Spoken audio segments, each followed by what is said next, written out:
Olá pessoal, tudo bem? Me chamo Marco Antônio, professor do Centro Universitário Unifacear.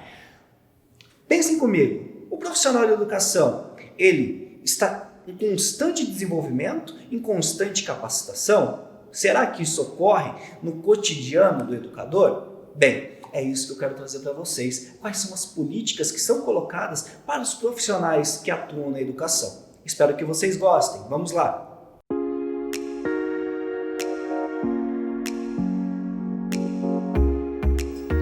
E aí pessoal, tudo bem com vocês? Tudo bacana?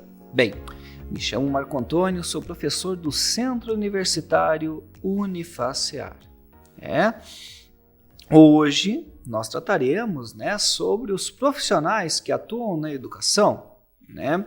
Sabemos, quando nós falamos de educação, que a primeira pessoa, o primeiro sujeito que vem à nossa cabeça seriam os profissionais da educação, mas aqueles profissionais que ficam em sala de aula, seriam os professores, os auxiliares, não é? Bem, acredito que também na sua cabeça venha de maneira muito forte, a figura da diretora. Lembra? Todo mundo já teve uma professora que virou uma diretora muito brava, uma diretora muito legal, mas geralmente essa figura, ela marca muito a infância, a nossa adolescência, e muitas vezes essa figura da diretora, ela então passa a estar presente no ensino superior, na figura da nossa coordenadora, coordenador de curso, na figura do reitor da instituição, porque são pessoas de autoridade. Mas será mesmo que são apenas essas pessoas que compõem o ambiente educacional, que compõe esse nosso cotidiano escolar? Bem, é isso que eu quero trazer para vocês nessa aula. Tá bom? Algumas características, algumas matrizes, algumas questões que acredito que sejam pontuais para que nós possamos então compreender um pouco mais sobre esse processo educacional. Para iniciarmos, sempre com a nossa apresentação. Olá, aluno Unifacear, seja bem-vindo ou bem-vinda à aula sobre profissionais da educação, E vocês sabem que todas as crianças e adolescentes têm direito à educação? Acredito que sim, acredito que todos saibam, Porque no final ali do século XX, ali na década de 80, finalzinho de 80, início ali, 90, nós temos então, essa questão da garantia do direito da criança e do adolescente, ali colocada pela nossa Constituição de 88, nós temos a criação do ECA, em 90, nós temos em 92 a redefinição do trabalho do assistente social, nós temos em 96 a aprovação da LDB, que vem reafirmar preceitos da Constituição, nós temos em 2001 nosso primeiro Plano Nacional de Educação, que afirma e garante, através das suas metas e estratégias, essa questão do direito à educação, tá bom? Então, esse é um direito que é garantido e deve ser de qualidade, com excelentes recursos e equipamentos, além de materiais didáticos e profissionais qualificados. O que é interessante é que a lei, ela existe, ela realmente existe, mas a valorização, para que você tenha um profissional qualificado, ela inexiste ou existe de forma muito parcial. Nós temos equipamentos e materiais didáticos também colocados, mas muitas vezes nós não temos esses materiais oferecidos aos nossos alunos. Quantos de vocês, ou nós professores, colocando todos nós, inclusive vocês, nesse pacote, ao dar uma aula, nota-se que não tem, por exemplo, material didático para todos os alunos. Geralmente nas escolas, escolas públicas, eles nos dão um material, e ali eles nos deixam com esse material e os alunos não têm esse acesso. Então nós perdemos parte da nossa aula tendo que pensar em formas de passar esse material para esses alunos sem que eles tenham esse acesso ao material, porque você tem quantidades limitadas dos livros didáticos, por exemplo, que são colocados ali dentro da escola. Tá? Então, essa questão de recursos também, né, além dos equipamentos, geralmente uma escola, né, ela apresenta um retroprojetor, né? Esse retroprojetor é dividido entre todos os professores, né, que tem muitas turmas dentro de uma escola, né? E isso acaba prejudicando o avanço da criança também. Tá? Então, essa qualidade colocada, né, dentro da Constituição e reafirmada por vários documentos, ela vai na contramão do que nós temos vivido em sala de aula. Tá? Isso é algo que, na atualidade, nós podemos ver que hoje nós temos um sucateamento, tá errado, tá, pessoal? Vamos colocar entre aspas, um barateamento, né, do processo educacional. Por quê? Porque hoje nós precisamos de profissionais, né, que vão estar qualificados ou estarão certificados, mas a educação em si ela passa a ser uma coisa que não passa a ser buscada com excelência, mas passa a ser meio que deixada de lado em troca dessa questão mercantil que vem sendo posta, né, inclusive no processo educacional. Tá? Então, como nós já falamos, nem sempre funciona dessa forma, né, não é mesmo? Sabemos que a educação em nosso país não caminha lá muito bem. Tá? Então, por esse motivo, existem tantas escolas privadas com maior qualidade de ensino. Lembrando, pessoal, que antigamente, né, e não é muito distante isso, né, até a segunda metade ali do século XX, né, nós tínhamos escolas, né, estaduais, né, escolas na mão do Estado mesmo, escolas muito boas, né, escolas que muitas vezes não conseguiam, as escolas particulares não conseguiam chegar perto dessa escola, né? Só que, devido a alguns processos, algumas questões que foram sendo colocadas, foram aparecendo instituições educacionais privadas que ofereciam um processo melhor, mas não porque tinham materiais diferentes, mas porque tinham muitas vezes uma estrutura melhor para colocar, né, essas pessoas, possibilitar essas crianças, esses sujeitos com uma melhor posição financeira, né, alcançar então patamares mais elevados, né, e uma educação que não fosse técnica, uma educação que fosse uma educação de construção intelectual, né, uma educação diferenciada, né? Então, pessoal, essa realidade, ela precisa ser mudada, né, ou retomarmos o que era trabalhado no Brasil. Lembrando que no Brasil nós temos realmente um projeto educacional pensado, né, primeiramente ali em 1932, na década de 30, tá? Com o Manifesto dos Pioneiros. Com o Manifesto dos Pioneiros que acaba buscando uma melhor qualidade de ensino para nossas crianças, tá bom?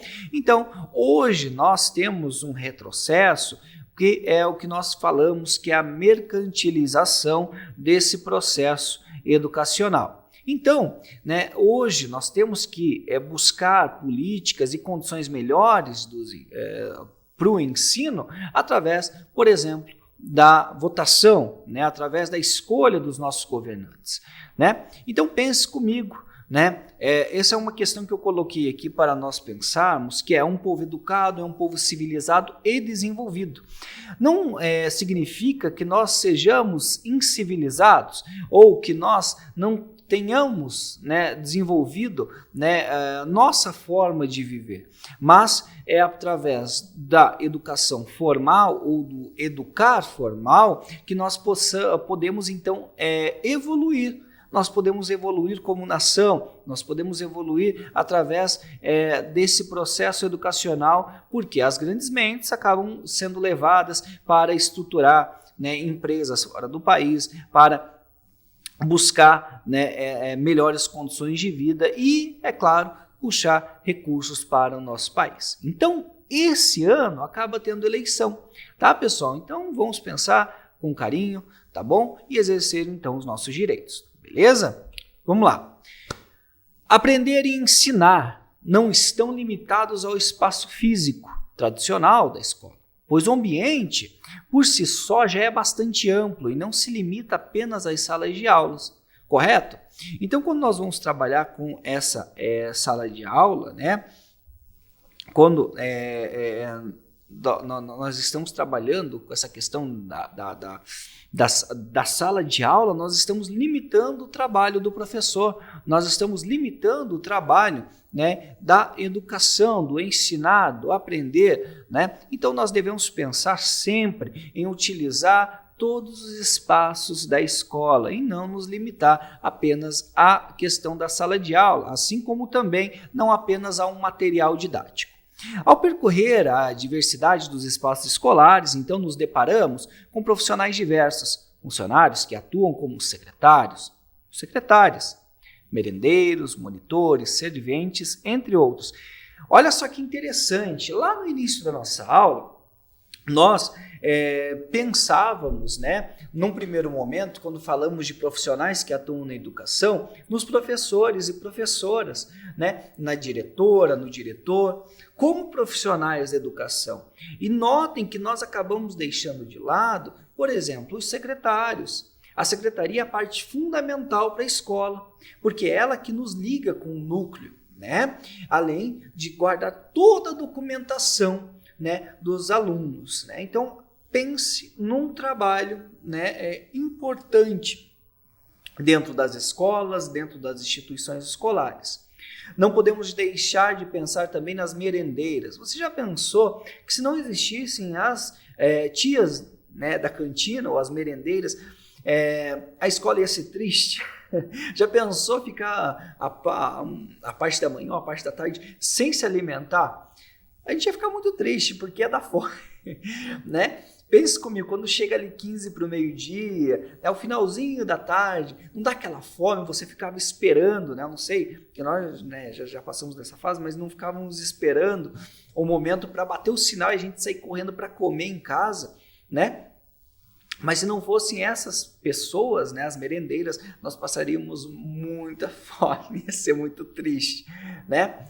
Temos que pensar também nos monitores, né? O que são esses monitores, né? Os monitores são aquelas famosas tias de corredor, aquelas pessoas que nos ajudam, que nos auxiliam e muitas vezes acabam inclusive tendo que apartar briga, né? Brigas de alunos ali dentro, né? Mas também auxiliam muito os professores. Por quê? Os professores eles chamam, né, os monitores e eles às vezes auxiliam, né, na sua grande maioria, os professores de uma forma muito bacana em sala de aula. Além, é claro, dos serventes, dos auxiliares, entre outros, tá bom?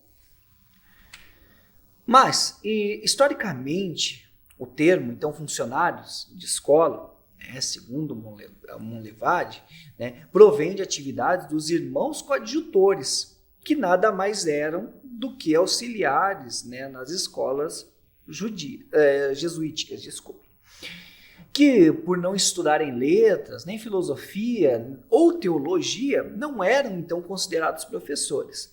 Tais religiosos desenvolviam atividades de carpintaria, cozinha, administração, entre outros. Notem que hoje, dentro da grande maioria das escolas, nós temos como atividades extracurriculares a carpintaria, né? A questão do aprender a cozinhar também, né? Da gastronomia. Também temos o processo de administração que financeira. Esse daí, ele é algo que vem agora sendo aprovado no século XXI, aqui no Brasil, e ele é implantado.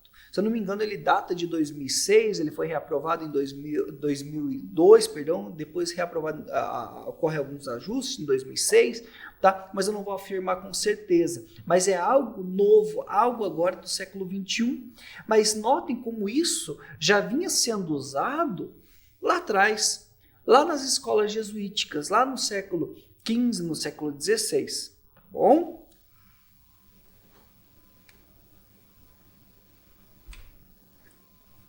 Então, pessoal, olhem só, eles produziam os bens necessários à manutenção e ao desenvolvimento dos colégios. Então, faziam traduções de língua nativa para que os docentes pudessem, então, compreender, né, entre aspas, o mundo novo, né? Percebe-se que houve já naquele período, né, a marginalização, a menor importância das atividades relacionadas ao processo de ensino-aprendizagem que não eram realizadas por professores. É interessante isso, pessoal, por quê?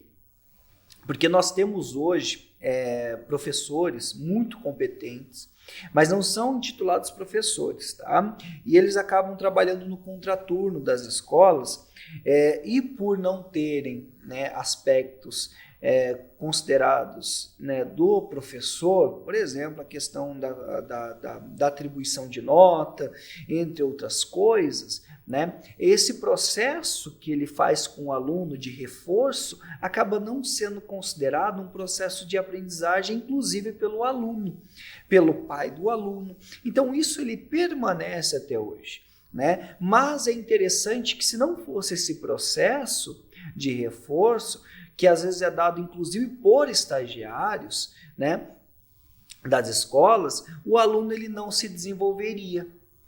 Notem como essa questão de marginalização, ela ocorre ainda hoje, né? Ela pode ocorrer em menor intensidade, mas ela ocorre, né? Então, de acordo com o mesmo autor, né, com a expulsão então dos jesuítas em 1758, o ensino no Brasil, né, ele acaba, né, mudando um pouco. Então, pessoal, notem, né, que há essa questão, então, após a expulsão dos jesuítas, de uma improvisação, né, de espaço, né, era um espaço de sala de aulas, mas eram sempre improvisados, né. Então, pessoal, nós temos essa questão das aulas régias, né, que foram implantadas primeiro em Portugal, né, e depois trouxeram essa ideia para o Brasil. Essas aulas régias, elas acabavam, né, muitas vezes sendo influenciadas, né, pelos liceus, né, os liceus ali portugueses, né, já tinham um processo e acabaram se desenvolvendo ali no século XIX, né, já eram desenvolvidos ali no século XVIII, só que se desenvolveram mais no século XIX. Então, o que acontece? Muitas vezes, o professor, quando nós falamos de aulas régias, tinha como espaço do trabalho a sua própria casa, né? Sendo assim, o máximo que ele iria precisar seria ali do seu aluno, daquele espaço, né? Então, para a manutenção das mesmas, né, por vezes se utilizava mão de obra então escrava, né? Geralmente o professor ele tinha um escravo e tudo mais, então ele utilizava o escravo, né? E os registros eles deviam ser feitos então integralmente pelo próprio professor. A oferta de ensino, então, ela começa a se expandir com a vinda da corte portuguesa ao Brasil, lá no início do século XIX, em 1808, né, quando se inicia o período joanino e se fecha em 1821, tá bom? Então, mais profundamente, quando ocorre então a independência em 1822, né, quando nós temos ali o desenvolvimento, né, a concretização da independência ali no decorrer da década de 20, né, do século XIX, né, nós temos então um momento em que o Brasil ele vai ficar sem o imperador, porque o imperador era de menor. Dom Pedro então ele retorna para Portugal, então nós temos ali um processo, né, em que o Brasil ele fica à mercê dos governantes do próprio Brasil, através da Câmara, né? Nós temos então a criação de regências, a regência provisória, a regência trina e a regência una, perdão. Então, seriam esses três períodos durante a década de 30 do século XIX. Nós tivemos, então, várias revoltas, várias questões que foram sendo colocadas dentro do território nacional. E em meio a essas revoltas, em meio a essa ausência de poder, nós temos, então, a criação do ato adicional, né, que acaba, né, o ato adicional, então, tem a constituição do Império, então ele transfere às províncias a responsabilidade pela organização e o financiamento das escolas primárias e secundárias, podendo, então, para isso, serem cobrados impostos. Buscavam, então, atribuir a essas províncias um pouco mais de responsabilidade. Para quê? Para que elas pudessem sentir-se parte do Brasil, então, império, tá bom? De modo geral, nas escolas primárias, por serem muito pequenas, não havia necessidade de funcionários. Já os liceus, ateneus e escolas normais, fundadas nas capitais das províncias por possuírem estrutura maior e com um maior número de espaços e alunos, né, demandavam então uma mão de obra para além das atividades docentes. Esta fase coincide com o final da escravidão no Brasil, de modo que começa então a surgir então a categoria de funcionários de escola, não mais como escravos ou religiosos, e sim como funcionários públicos assalariados. Observa-se com a relação, como a relação era discriminatória, saem os irmãos coadjutores e entram os escravos. A escravidão é abolida e a marginalização do trabalho não docente continua e marca comportamentos excludentes, como mostra Monlevade. Porque os funcionários vão se preocupar, né? Porque um funcionário vai se preocupar com o ensino e seu contexto se o mesmo é visto e tratado na prática e na lei como auxiliar possível de descarte? As marcas discriminatórias impregnadas nas instituições e nas mentalidades não se desfazem de modo simples e rápido. Não estariam elas ainda perdurando nas instituições e mentalidades pertinentes ao campo profissional da educação, suposto que o Brasil contemporâneo, né, não há então indicadores claros de que esteja, né, se desfazendo a separação entre os processos decisórios e os processos de execução? Notem, pessoal, que isso é interessante para nós refletirmos. Na atualidade, nós professores acabamos sem pensar, acabamos perpetuando essa questão da marginalização. Mas como? Né? Ao chegar na instituição e não respeitar, por exemplo, o zelador, a zeladora, né? O monitor, né? Não considerando essas pessoas como profissionais atuantes na educação, mas profissionais à mercê ou à margem desse processo. Pessoas que estão não participantes, mas estão ali, somente por estar. Então, nós, professores, acreditamos que nós somos as estrelas, os principais. No entanto, para que exista um processo de execução dentro da escola, há necessidade de todos os atores ali envolvidos. No plano legal, em função de mobilizações de sindicatos, associações, entre outras combativas, a valorização do profissional de educação é algo recente na política educacional brasileira e está intimamente ligada à valorização, então, do profissional docente. O artigo citado na LDB recebeu nova redação com a Lei 12.014 de 2009. Esta vai além da simples conceituação dos profissionais da educação, estabelecendo fundamentos para a formação desses profissionais. Percebe-se, então, a crescente preocupação com a identificação, formação e qualificação destes profissionais, tendo em vista a sua importância no contexto educacional público brasileiro. Se no passado a gestão educacional era meramente formal, burocrática, hoje a crescente preocupação com a reforma educacional visa tornar o sistema do ensino alinhado com as mudanças na economia e na sociedade. E, nesse sentido, Libânio aponta para a concepção democrático-participativa da gestão, que valoriza o desenvolvimento pessoal, a qualificação profissional e a competência técnica. Notem, pessoal, que agora nós estamos falando da concepção democrática, né, da gestão democrática. Notando essa parte, quando nós falamos de gestão democrática hoje, é natural para nós. né? Essa questão participativa é natural. Mas nós aplicamos isso dentro de sala de aula? Eu acredito que vocês passaram um curso de vocês pensando sobre a diferença dessa questão democrática.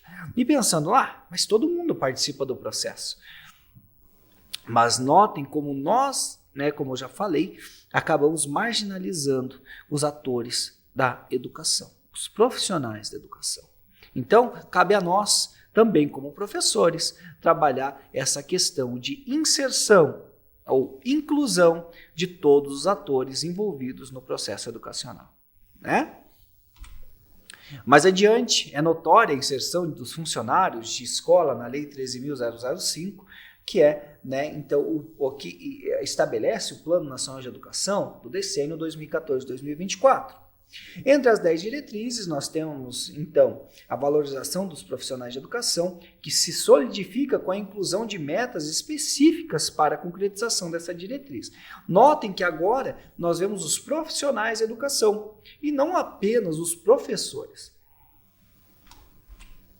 Então, nós temos a meta 15, né, que pode ser colocada. Nós temos a meta 15, então, que pode ser colocada, que ela vai garantir um regime de colaboração entre União, Estados e também o Distrito Federal, além dos municípios, né? Buscando a formação dos profissionais da educação, né?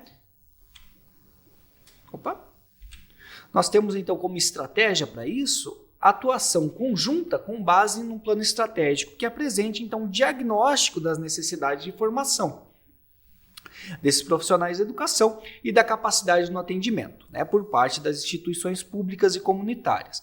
Notem, pessoal, como isso, para que exista, há uma necessidade de articulação entre os poderes, para assim poder fomentar a oferta dos cursos técnicos do nível médio e área de atuação dos profissionais de educação e de outros segmentos que não os do magistério. Notem, não os do magistério. Então, destaca-se que há um avanço, né, não só dessa questão para os profissionais de magistério, mas para todos que compõem o ambiente escolar. Também temos a meta 18, que busca assegurar, né, o prazo, né, no prazo de 2 anos, a existência de planos de carreira para profissionais de educação básica. E é interessante, pessoal, porque agora sim, agora eu questiono vocês. Isso realmente aconteceu? Essa valorização, ela está ocorrendo? Ou acabou ficando como lá atrás, em apenas uma política, um projeto, uma política pública, né, mas não foi aplicado? Aí vai de nós, como profissionais de educação, também pensarmos sobre isso, né, sobre esse processo, né, esse processo colocado aí. Então, nós temos aí como estratégias a estruturação, né, das redes públicas de educação básica, de modo que até o início do 3º ano de vigência do plano, 90% no mínimo dos respectivos profissionais do magistério e 50% no mínimo dos respectivos profissionais da educação não docentes sejam, então, ocupantes de cargos de provimento efetivo e estejam em exercício nas redes escolares. Nós já falamos, então, que hoje nós temos um documento diretivo que vai buscar essa valorização dos profissionais não docentes dentro do ambiente escolar, correto? Então, dessa forma, é visível a preocupação em fomentar políticas públicas. Mas lembram que eu falei para vocês? Políticas públicas sem um desenvolvimento, sem pensar além, não adianta de nada. Não há desenvolvimento sem o pensar na prática, né? Nós, professores, somos muito cobrados sobre a prática, não somos? Então, nós temos que pensar também que é essa cobrança sobre a prática para, né, os nossos governantes, também os nossos líderes. Não adianta você fazer um monte de políticas que seriam combinados se não há prática diária, não é? Então, vamos entender o motivo pelo qual vamos, então, para o colégio. O que é a escola? O que fazemos nela? A escola, de forma simplificada e objetiva, é uma instituição que tem como finalidade a formação e a educação de crianças e adolescentes. Então aprendemos a ler e a escrever, além de praticarmos, né, esportes e conhecermos pessoas novas, né? Dentro desse processo, nós também buscamos respeitar, né, nossos professores e funcionários que fazem parte então da instituição. A escola forma então cidadãos para o futuro. Você já sabe o que deseja para o resto da sua vida? Ou seja, em qual área você vai atuar? Né? Temos que pensar nisso.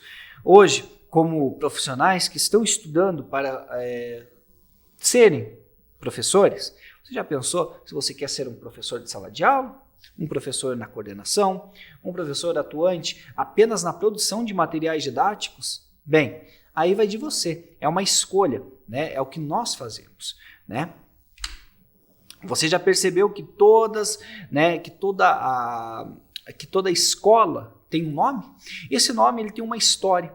Geralmente é o nome de uma pessoa que foi importante para o bairro, para a cidade ou para o país. O colégio é dividido em várias dependências e também de muitos funcionários que ajudam a fazer parte da escola um lugar agradável para o ensino. As principais dependências são as salas de aula, a diretoria, a secretaria, a cozinha, o refeitório e os banheiros. Podemos encontrar também outras dependências, como a biblioteca, a quadra, o parque, a sala de informática, o laboratório, o auditório, o pátio e também a sala dos professores. Na escola, muitas pessoas trabalham, né, realizando várias atividades. Os professores ensinam e orientam os alunos. Os merendeiros preparam lanches, merendas. O faxineiro é responsável pela limpeza. O zelador zela pelo patrimônio da escola. O porteiro ele fiscaliza, o diretor é quem administra e o coordenador pedagógico tem funções de orientar os alunos e professores. E os demais funcionários desempenham um papel importante na secretaria, né, ajudando, né, a escola para que ela possa então desempenhar um papel, né, e atender, né, as funções pelas quais ela foi criada. Nesse ambiente tão rico, aprendemos a conviver com outras pessoas, respeitando seus direitos, entendendo como cumprir os seus deveres. Aprendemos também a fazer e a exercer os nossos direitos quando não são respeitados. Você certamente sabe o que é permitido e o que não é permitido na sua escola, não sabe? É preciso chegar no horário, prestar atenção quando o professor estiver explicando, entre outras coisas, além da utilização de uniforme. Também existem formas, né, de identificação, inclusive nas carteiras, né? Inclusive na educação básica isso é muito utilizado.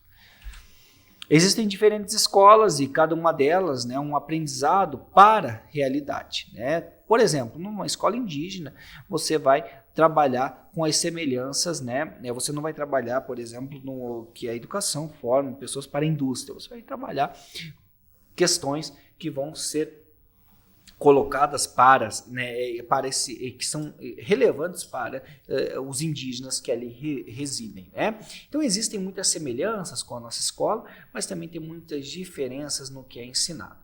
Notem que, por exemplo, a escola do campo, a escola indígena, a escola urbana, cada uma tem características que se assemelham, mas também se separam, se diferenciam.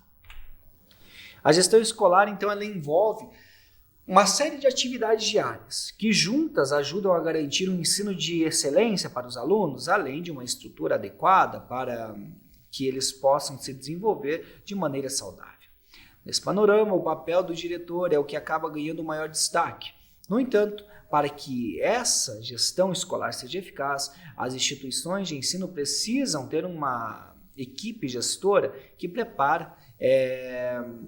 acaba sendo preparada, né, ou bem preparada para atender os profissionais e colocá-los numa multidisciplinaridade.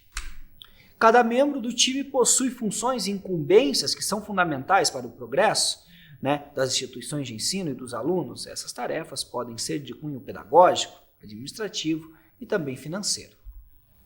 Como mencionado no início, a gestão escolar ela envolve uma série de profissionais que desenvolvem um trabalho, né, em conjunto e em prol dos alunos e da instituição de ensino.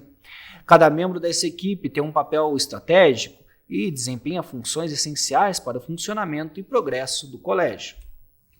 Vamos apresentar a seguir os cargos fundamentais para uma gestão escolar completa e assertiva.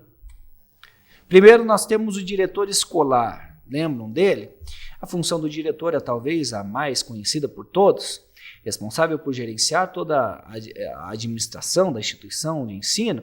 Esse profissional foca, o seu trabalho em ações que ajudam a garantir um aprendizado significativo dos alunos a partir de uma educação de excelência, com uma equipe de professores então qualificados. Na gestão escolar, o diretor também se apresenta como responsável por atividades administrativas e financeiras, além de ser o supervisor do projeto político-pedagógico, PPP, adotado pela instituição. Por ser o centro da gestão escolar, o diretor também cuida da sua equipe, auxilia na organização de eventos escolares e promove atividades que ajudam a envolver a comunidade escolar na rotina do colégio. Temos o vice-diretor. Algumas instituições de ensino contam com o cargo então, de vice-diretor, que atua como um braço direito do diretor em questões pedagógicas e administrativas, tá bom? Temos o coordenador pedagógico. Para os professores, a parceria com o coordenador pedagógico na gestão é fundamental. Isso porque este profissional é responsável por compreender os pontos fortes e fracos apresentados pela instituição e acompanhar o PPP, cuidar da formação continuada do corpo docente e analisar o nível de aprendizagem dos alunos. Temos o orientador educacional. Muitas instituições de ensino acabam possuindo em suas equipes de gestão escolar um profissional que atua como orientador educacional. Ele é responsável pela mediação, pela orientação, e auxilia diretamente a articulação entre os alunos e professores, além dos pais, contribuindo para o desenvolvimento integral do estudante e aprimoramento do desempenho de todos os que estão inseridos no processo de ensino-aprendizagem.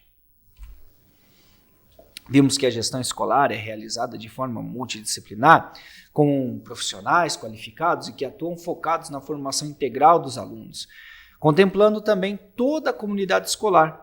Mas será que somente os diretores e vice-diretores, coordenadores, além dos orientadores, que são os responsáveis pela gestão escolar?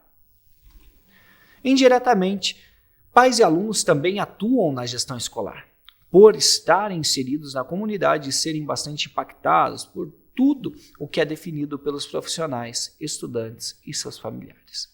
Muitas vezes, ganham espaço para participar de decisões estratégicas que envolvem melhorias focadas no grupo. Assim, pessoal, por isso é comum que as instituições de ensino criem grupos de debate com pais e também promovam reuniões e outros eventos nos quais a comunidade então consiga acompanhar de perto os trabalhos realizados pelos gestores. Pessoal, espero realmente que vocês tenham gostado da nossa aula, tá? E tenham conhecido um pouco desses profissionais atuantes dentro de sala de aula e fora de sala de aula, mas que participam, de forma direta e indireta do processo de aprendizagem na escola.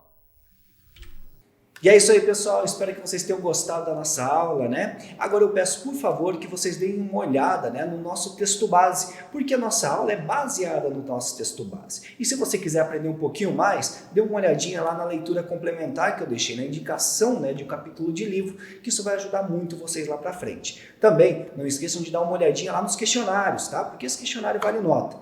Beleza? Até a próxima!